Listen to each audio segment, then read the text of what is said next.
Good afternoon, students. Now, before we get into understanding steps of the production process, we need to understand how we going to go about learning it, right? अभी जब हमने पहले class ली थी तो मैंने आपको उसमें बताया था there is some basic practice of crop production और कुछ प्रोसेस थे उसके, वो 7 स्टेप्स थे। अब किसी बच्चे ने मुझसे पूछा था कि मैम हमारी बुक में तो 10 है। बेटा वो 10 पूरे 7 में इंक्लूड आपको मिलेंगे। Is it clear? Okay, now we start. अब सबसे पहले basic practice of crop production को समझने से पहले हमें ये समझना होगा कि व्हाट इज़ एग्रीकल्चरल प्रैक्टिस। क्या होती है agricultural practice? The various task performed by the farmers to raise a good yield of crops are called agricultural practices. Okay, it means फसल उगाने के लिए जो फार्मर होता है ना, एक फार्मर जो होता है किसी भी चीज़ को जब ग्रो करता है तो उसके लिए सीक्वेंस होता है, और फसल उगाने के लिए जो फार्मर्स के द्वारा कुछ स्टेप्स किए जाते हैं उन्हें क्या कहते हैं? एग्रीकल्चरल प्रैक्टिसेस कहते हैं। तो इसी में जो basic practice of crop production में जो हमारा फर्स्ट पॉइंट है that is preparation of soil. Okay, now listen carefully. मैंने यहाँ पर प्रिपरेशन ऑफ सॉइल को 2 पार्ट्स में डिवाइड कर दिया है। First is tilling and ploughing and second is levelling. अब जिस जगह पर फार्मर्स को फसल तैयार करनी है, okay, first we discuss tilling and then ploughing. Okay, now जिस जगह पर फार्मर्स को फसल तैयार करनी है, फर्स्ट ऑफ ऑल फार्मर्स क्या करेगा? प्लग्स द फील्ड, मिट्टी को खोदकर उसे तैयार करता है। इसका क्या मीन्स है? एट फर्स्ट मिट्टी को हमने लूज़ किया। अब लूज़ कैसे करते हैं मिट्टी को? अर्थवॉर्म है, अर्थवॉर्म जानते हो ना आप? हम बोलते हैं कि जो अर्थवॉर्म होते हैं वो क्या होते हैं? फार्मर्स फ्रेंड होते हैं, और वो क्या करता है? मिट्टी को लूज़ करता है। उसी वजह से हवा और ऑक्सीजन का जो सप्लाई है वो मिट्टी में बढ़ जाएगा। अब ये केंचुए की सहायता से हुआ है। अगर केंचुआ नहीं भी है तो भी हम प्लग्स के द्वारा मिट्टी को ढीला कर सकते हैं। अब जब हम प्लगिंग कर रहे हैं तो प्लगिंग कैसे की जाती है? ये प्लग 2 बैलों के बीच में लगाया जाता है और बैलों को खेत में दौड़ाया जाता है, और जब वो जाते हैं तो मिट्टी वहाँ से लूज़ हो जाती है। अब क्योंकि मिट्टी लूज़ हो चुकी है, वहाँ पर क्रम्स निकल कर आ गए हैं, मीन्स जो छोटे छोटे पार्टिकल्स हैं। अब हमने उनको लेवल करना है, मतलब अब हमारे पास जो मिट्टी क्रम्स के रूप में, जो छोटे छोटे पार्टिकल्स के रूप में ऊपर आ चुकी है, अब जो सेकंड स्टेप है हम उसमें क्या कर रहे हैं? अब हम उसमें लेवलिंग करेंगे। ओके,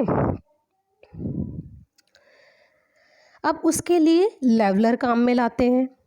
ओके, लेवलिंग करने के लिए हम लेवलर को काम में लाते हैं।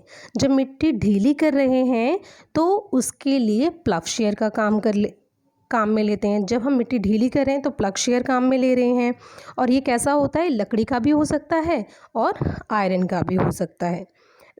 स्टार्टिंग में लकड़ी के प्लग शेयर्स काम में आए जाते थे, और अब क्योंकि टेक्नोलॉजी आपने देखा है धीरे धीरे बढ़ रही है तो लोहे के प्लग शेयर्स काम में लिए जाते हैं। अब क्योंकि मिट्टी ढीली कर रहे हैं उसमें नीचे से न्यूट्रिएंट्स निकलकर ऊपर आ रहे हैं। मिट्टी जब ढीली हो रही है तो नीचे के जो न्यूट्रिएंट्स हैं वो क्या कर रहे हैं? ऊपर आ रहे हैं, जो मिट्टी को और ज़्यादा क्या करते हैं? फर्टिलाइज़ करते हैं। यानी कि इस तरीके से जो मिट्टी है वो क्या हो जाती है? फर्टिलाइज हो जाती है। आई थिंक सभी को समझ में आ गया होगा। Okay, now we going to our second basic step. This is sowing. Okay, अब बेटा मैंने ना यहाँ पर एक डायग्राम बनाया छोटा सा, तो आप सभी एक बार इस डायग्राम को देखेंगे कि ये जो डायग्राम है ये किस लिए बनाया गया और इससे आप कैसे समझ सकते हो। Okay, then listen. अब हमने क्या करनी है? शोइंग करना है। अब निश्चित तौर पर जो शोइंग है it is a tricky work. ठीक है, ये एक ट्रिकी वर्क होता है। किस तरीके से होता है ट्रिकी वर्क?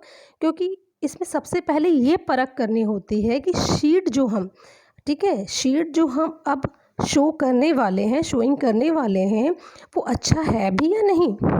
ओके, इसको हम कैसे करेंगे, इसके लिए हम 2 बर्तन लेते हैं। यहाँ पर ये हमने 2 बर्तन लिए। ओके, इसमें हमने शीट्स डाल दी। जो शीट्स हमने क्या करनी है, शोइंग इन द सॉइल, वो हमने इसमें डाल दी। अब इसमें हमने क्या करना है, वाटर ऐड करना है। अब हम क्या देखेंगे कि जो शीट, जो पहले वाले बर्तन में हमने शीट डाली थी, वो शीट ऊपर की तरफ आ गई। ओके, और जो दूसरा बर्तन था उसमें जो शीट्स है वो नीचे सेटल डाउन हो गई।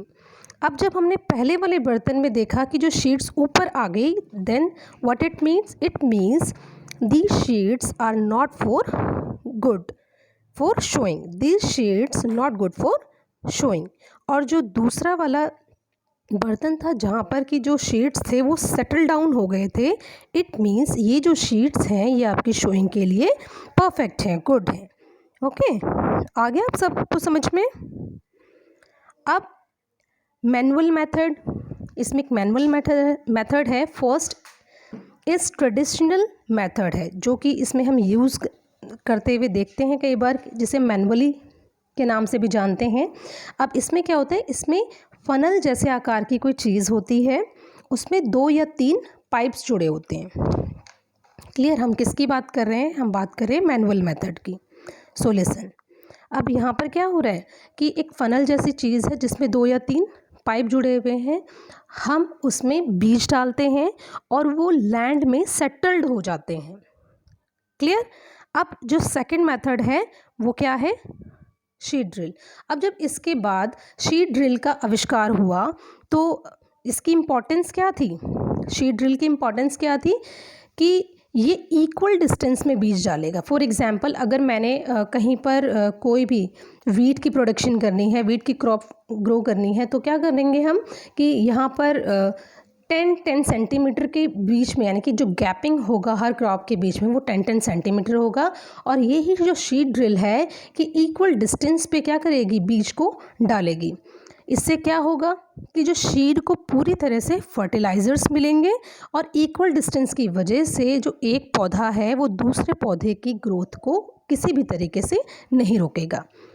Right, now clear. Okay, then the third is transplant.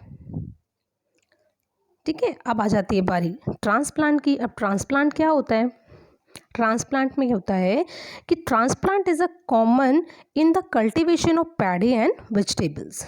जो धान की फसल होती है और कुछ सब्जियों की कुछ सब्जियां जो होती हैं, इसमें क्या किया जाता है कि कॉमन तरीके से कल्टीवेशन किया जाता है। कैसे, मैं बताती हूँ आपको। कई बार ऐसा होता है कि नर्सरी में बीज बोए जाते हैं और वो बीज थोड़े थोड़े बड़े हो जाते हैं, जिनको हम सीडलिंग कहते हैं। वो सीडलिंग में चेंज हो जाती है, तो हम उनको ट्रांसप्लांट कर देते हैं। जो मेनली जो खेत होगा ना, उसमें हम उसे क्या करेंगे, ट्रांसप्लांट कर देंगे। अब सो ट्रांसप्लांट क्या है, एक कॉमन तरीका है जो बीजों के साथ किया जाता है, जिसमें सीड को सीडलिंग बनने का वेट किया जाता है और फाइनली फसल बनकर सामने जो आ जाती है उसे ट्रांसप्लांट कर दिया जाता है। Clear, right. Okay, now next is weeding. Basically, what is weeding? Weeding is a process of removal weeds. अब जिसको आप कुछ बच्चे, सभी नहीं, कुछ बच्चे खरपतवार के नाम से भी जानते होंगे। क्या होता है बेटा ये, इसमें वो पौधे जो वहाँ पर नहीं उगने चाहिए, इसका मतलब क्या होता है, वो पौधे जो फसल के बीच में नहीं उगने चाहिए। एग्जाम्पल, मैंने गेहूं की फसल लगा रखी है और गेहूं के पौधे के अलावा बीच में जो पौधे हैं वो क्या हैं, वीड्स हैं। तो उन सभी अनवांटेड वीड्स को निकालना ज़रूरी होता है, अदरवाइज़ वो क्या करेंगे, जो वीड्स हैं वो क्या करेंगे, सारा न्यूट्रिएंट्स ले लेंगे जो कि गेहूं की फसल को लेना चाहिए था। राइट, सो वीड्स को निकालने के लिए ट्रेडिशनली, अगर हम ट्रेडिशनली बात करते हैं तो हम इसमें मैनुअली अगर हम बात करें तो इसमें हम खुरपी का यूज़ करते हैं। ठीक है, खुरपी काम में लेते हैं, जो कि हाथ से प्लग करके भी हम निकाल सकते हैं। लेकिन कई बार क्या होता है कि हम केमिकल का छिड़काव हमें फसलों के ऊपर करना पड़ता है, जिससे वीड्स आए ही नहीं। इसके लिए क्या होगा, और इसके लिए वीडिसाइड्स का हम यूज़ करते हैं, जो पूर्णतः यानी कि पूरी तरीके से वीड्स को ख़त्म करने का काम करते हैं। For example, by use of weedicides. Weedicides क्या होती हैं, मैंने अभी आपको बताया कि जब कई बार हम फसलों के ऊपर केमिकल्स का छिड़काव करते हैं जिससे कि वीड्स आए ही नहीं, तो उसे हम वीडिसाइड्स कहते हैं। क्या कहते हैं, वीडिसाइड्स कहते हैं। फॉर एग्जांपल, इसमें जो यूज़ हम लेकर आते हैं, यूज़ में लाते हैं, वो होता है 2,4-D। अब इसका एक मेजर ड्रॉबैक भी होता है। ये जो 2,4-D हम यूज़ कर रहे हैं, इसका एक मेजर ड्रॉबैक है, किसानों को अपने फेस पर मास्क लगाना चाहिए इसमें, इसे काम में लेने से पहले। अगर ये ह्यूमन सिस्टम में आ जाता है तो हार्मफुल भी होता है। सभी वीड्स को रिमूव करने का अच्छा टाइम वो होता है जब कोई भी बीज या फूल आया ही नहीं हो। ओके, पौधे पर तब तक उसे हटाना सबसे अच्छा है ताकि वो ज़्यादा क्षेत्र में फैल ना सके, यानी कि जो वीड्स हैं वो आगे और ना बढ़ पाएँ। क्लियर? आई थिंक सबको क्लियर हो गया होगा। अब हमारा नेक्स्ट पॉइंट है मैन्योर एंड फर्टिलाइज़र्स। बेटा मैंने आपको कुछ नोट्स दिए थे, उसमें मैंने इसके बारे में पूरा डिफरेंस आपको लिख कर दिया गया है, तो अब आप समझ लीजिए कि एक्चुअली में होता क्या है। क्लियर? अब मैन्योर वो है जो एनिमल वेस्ट से बनेगा, ओके, लाइक काऊ डंग से बनेगा, और ये क्या होते हैं, ऑर्गेनिक भी होते हैं, और इसके अंदर क्या होगा, क्योंकि ह्यूमस कंटेंट है वो भी ज़्यादा होगा, और मॉइस्चर रिटेंशन कैपेसिटी भी इसकी बहुत अच्छी होगी। और ये क्या नहीं करेगा कि जो सॉइल है उसको किसी भी तरीके से ये हार्म नहीं करेगा। जो सॉइल का टेक्सचर है ना, उसको किसी भी तरीके से हार्म नहीं करेगा। अब इसमें जो न्यूट्रिएंट्स होंगे उसका स्तर नहीं होगा जितना कि फर्टिलाइज़र्स में होता है। इसमें जो न्यूट्रिएंट्स होते हैं फर्टिलाइज़र्स के अकॉर्डिंग थोड़े से क्या होते हैं, कम होते हैं, बिल्कुल माइनर से जो है कम होते हैं। अब फर्टिलाइज़र्स क्या होते हैं, now question arise in your mind.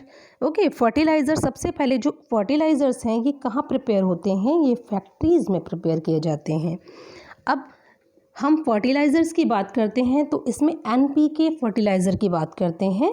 Okay, NPK fertiliser, जिसमें N का मीनिंग है नाइट्रोजन, P का मीनिंग है फॉस्फोरस एंड K का मीनिंग है पोटेशियम। राइट? अब फर्टिलाइज़र्स के कुछ एग्जाम्पल्स भी हैं, जैसे कि मैंने यहाँ पर आपको नोट्स में लिखकर भी बताया है, यूरिया, सुपर फॉस्फोरस और सुपर फॉस्फेट, अमोनियम सल्फेट, ये कुछ कॉमन फर्टिलाइज़र्स हैं। Right? So next one is irrigation. Next जो पॉइंट है हमारे पास वो होता है irrigation. You know, water is necessary for growth and development of plant, and you also know 90% water on the time of germination can be used। आप जानते हैं ना ये दोनों ही चीज़ों को। अब देखो, और अब जब हम पानी की बात कर रहे हैं तो निश्चित तौर पर आपको पता है कि समर्स में जो है वो ज़्यादा पानी की ज़रूरत होगी क्रॉप्स को, और जो विंटर्स होंगी विंटर्स में कम पानी की ज़रूरत होगी क्रॉप्स को। राइट? अब उनकी क्वांटिटी को हमें निर्धारित करना पड़ेगा, यानी कि जो पानी हम फसलों को दे रहे हैं उसकी क्वांटिटी को हमने क्या करना है, निर्धारित करना है। इसका मतलब क्या है कि किसी फसल को ज़्यादा पानी चाहिए तो किसी को कम पानी चाहिए।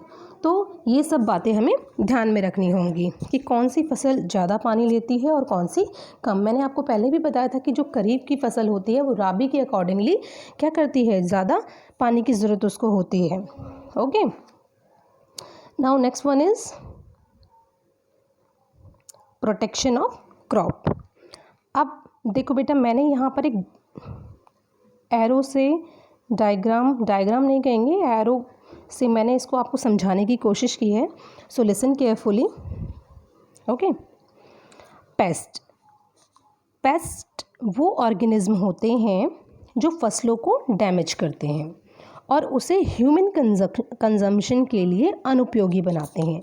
यानी कि देखो, सबसे पहले पेस्ट है वो ऑर्गेनिज्म है जो डैमेज कर रहे हैं क्या, क्रॉप्स को, और ये अनफिट होते हैं। ये क्या है, अनफिट होते हैं। किस चीज़ के लिए अनफिट होते हैं ये अनफिट है ह्यूमन कंजम्पशन के लिए। ओके, अब जो कॉमन पेस्ट्स हैं कुछ, वो क्या है, इंसेक्ट्स हैं, रैट है, रैबिट है, और कुछ बर्ड्स हैं। अब अगर माइक्रोब्स की हम बात करेंगे तो like bacteria, fungi and viruses हैं जो क्रॉप्स को इनसे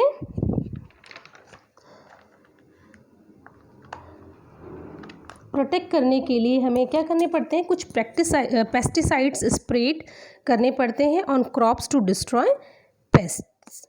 अब यहाँ पर क्या करें, जब ये भी कोई भी चीज़ें, यानी कि जो भी पेस्ट्स हैं या फिर कुछ माइक्रोब्स वगैरह हैं, जब ये फसलों को ख़राब करने के लिए आती है तो हमें इसके ऊपर कुछ पेस्टिसाइड्स स्प्रे करने पड़ते हैं।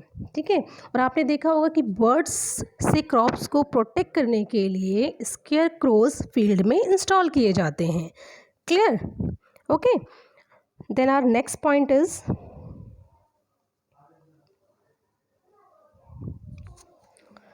Point is harvesting, threshing and winnowing. अब बेटा, सबसे पहले हम हार्वेस्टिंग की बात यहाँ पर कर रहे हैं। ठीक है, अब पूरे समय तक आपने 3 से 4 महीने फसल का ध्यान रखा। अब ये सबसे क्रूशियल टाइम होता है और क्रूशियल काम भी होता है कि फसल को काटना है। अब फसल काटने का काम अब या तो आप किससे करोगे, सिकल से करोगे, या फिर किससे करोगे, हार्वेस्टर से करोगे। और जब हार्वेस्टर के द्वारा होता है तो मशीनों का यूज़ किया जाता है।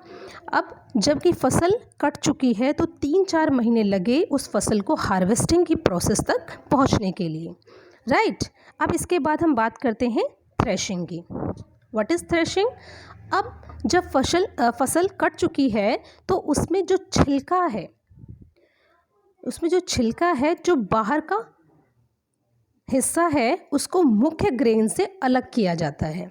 ओके, तो उसको क्या करें, मुख्य जो भी आपने फसल बोई है उससे क्या कर रहे हैं, उसे अलग किया जाता है, और इस प्रोसेस को थ्रेशिंग कहते हैं, जो मशीनों के द्वारा किया जाता है, right. Next one is winnowing. Now question arise in your mind, what is winnowing? और कल कुछ बच्चों ने मुझसे पूछा भी था कि मैम विनोइंग क्या होता है, शोइंग क्या होता है, वीड्स क्या होता है। तो आज मैंने सब कुछ आपको एक्सप्लेन कर दिया। क्लियर? अब जब विनोइंग की बारी आ गई तो हम बताते हैं आपको कि विनोइंग क्या है, कि कई बार हाथ से झटकाव भी करते हैं जिससे हल्की चीज़ें हवा में उड़ जाती हैं और भारी चीज़ें आपकी थाली में रह जाती हैं। मान लीजिए आप चावल है या एनीथिंग एल्स जो भी आप यूज़ कर रहे हो, ठीक है, और आपने अपने घरों में अपनी मम्मियों को छटकाव करते हुए देखा होगा कि जब वो गेहूँ लेकर आती हैं तो वो हवा जब होती है, हवा के सामने छिटकाव करती हैं, जिससे क्या होता है कि जो लाइट पार्ट होता है, जो हल्की चीज़ें होती हैं, वो हवा में उड़ जाती हैं। क्लियर? लेकिन देखो, अगर ये छोटी छोटी चीज़ों के लिए आपको करना है तो आप इसे आसानी से कर सकते हो, बट अगर बहुत बड़ा फील्ड है और बहुत सारा सामान है तो आप इसको फॉलो नहीं कर सकते हो। सो विनोइंग एक टेक्निक है जो हमने क्लास 6 में भी पढ़ी थी कि किस तरह से इसमें सेपरेट करते हैं चीज़ों को। ओके, अब फाइनली अब जो काम में लिया जाता है वो कंबाइन है। अभी आज के टाइम जो काम में लिया जाता है विनोइंग में, दैट इज़ कंबाइन, जो फसल काटता भी है और शेप को अलग भी कर देता है। साथ ही एक ही साथ इस खुशी को मनाने के लिए, अब आपने देखा होगा, एक ही साथ इस खुशी को मनाने के लिए कि अच्छी फसल आ चुकी है, बहुत सारे फेस्टिवल्स भी मनाए जाते हैं। ओके, डिफरेंट प्लेसेस में आपने देखा भी होगा, फॉर एग्जांपल पोंगल है, बैसाखी है, होली है, दिवाली है, तो ये सारे जो फेस्टिवल्स मनाए जाते हैं, अलग अलग फसल और अलग अलग टाइम पर ये आते हैं। क्लियर? तो अलग अलग सीज़न में ये मनाए जाते हैं, मतलब जो हर फसल है उसका एक टाइम शेड्यूल अलग अलग होता है और वो टाइमिंग भी अलग होती है, और उन्हीं के अकॉर्डिंगली जो ये फेस्टिवल्स हैं ये भी उसी सीजन्स में आते हैं और आप इनको क्या करते हो, सेलिब्रेट करते हो, right. I think now it's clear to all. Next one is storage. अब स्टोरेज क्या होता है, लिसन केयरफुली। ओके, अब हम बात करते हैं जितनी भी फसल आ चुकी है अब अगले साल आएगी। मीन्स अगर गेहूं की फसल कंप्लीट हो गई है तो वो अब नेक्स्ट जब उसका सीज़न आएगा वो उसी में यूज़ की जाएगी या दोबारा से उस प्रोसेस को किया जाएगा। लाइक गेहूं की फसल, अब उतने टाइम तक हमने क्या करना है कि जो फसल जिस टाइम पर हुई है उसको स्टोर भी करना है और प्रोटेक्ट भी करना है। स्टोर सिर्फ स्टोर करना ही काफ़ी नहीं होता, हमें उसको प्रोटेक्ट करना भी ज़रूरी है। और प्रोटेक्ट किससे कर रहे हैं हम उसे, पेस्ट से, इंसेक्ट से, रैट से। ओके, तो इसको हम बड़े बड़े किस में रखते हैं, स्टोर इन साइलोस। तो हम क्या करेंगे इन्हें, स्टोर इन साइलोस। हम इन्हें बड़े बड़े साइलोस में रखते हैं और जो साइलोस हैं वो क्या हैं, कंटेनर्स हैं। क्लियर। इसकी पिक्चर्स बेटा, all pictures given in your book. जो मैंने आपको बुक की PDF भेजी है, अगर नहीं भेजी है तो मैं अभी भेज दूंगी और ये सारी पिक्चर्स आपको कहाँ मिल जाएंगी, आपकी बुक के पेजेस में मिल जाएंगी। क्लियर। और ये जो साइलोस होते हैं ये क्या होते हैं, बड़े बड़े कंटेनर होते हैं। और कई बार इसमें केमिकल ट्रीटमेंट भी करना पड़ता है। कई बार क्या होता है कि इसमें क्या करना पड़ता है, हमें केमिकल ट्रीटमेंट भी देना पड़ता है जिससे ये लॉन्ग टाइम तक रह सकें। अब अगर हम घरों की बात करते हैं, ठीक है, घरों में आपने देखा होगा कि जब हम कोई गेहूँ स्टोर कर रहे हैं, एनीथिंग एल्स, आपने मोस्टली गेहूँ स्टोर करते हुए अपने घरों में देखा होगा कि गेहूँ जब स्टोर किए जाते हैं तो इसमें हम सूखे हुए नीम के पत्ते काम में ले सकते हैं। कई बार सुखाकर जो फसलें होती हैं, कई बार इनको सुखाकर बिन्स और जूट बैग में भी रख दिया जाता है। और जब हम स्टोर कर रहे हैं तो जो भी हमने फसल स्टोर की है उसमें किसी भी तरह का कोई मॉइस्चर भी नहीं होना चाहिए। ओके, तो बेटा आपके सारे पॉइंट्स आज मैंने क्लियर कर दिए हैं। अगर इसके बाद भी किसी बच्चे को कोई प्रॉब्लम आ रही है तो जो आपका साइंस क्वेरी सेशन होगा आप उसमें कोई भी क्वेश्चन इसी के रिगार्डिंग मुझसे पूछ सकते हैं। अब आपका थोड़ा सा पार्ट रह गया है and now your chapter is going to complete. कुछ पार्ट है लाइक मैंने आपको इम्प्रूवमेंट ऑफ क्रॉप्स, इसमें मैंने आपको पहले ही राबी और खरीफ की फसल के बारे में समझा दिया था। अब आपके पास जो नेक्स्ट है वो है nitrogen cycle and animal husbandry, fishery, Honey बीज। ये टॉपिक्स हैं, ये आपको कल की क्लास में मैं समझाऊंगी। I hope you all are understands complete this topic now. Thank you.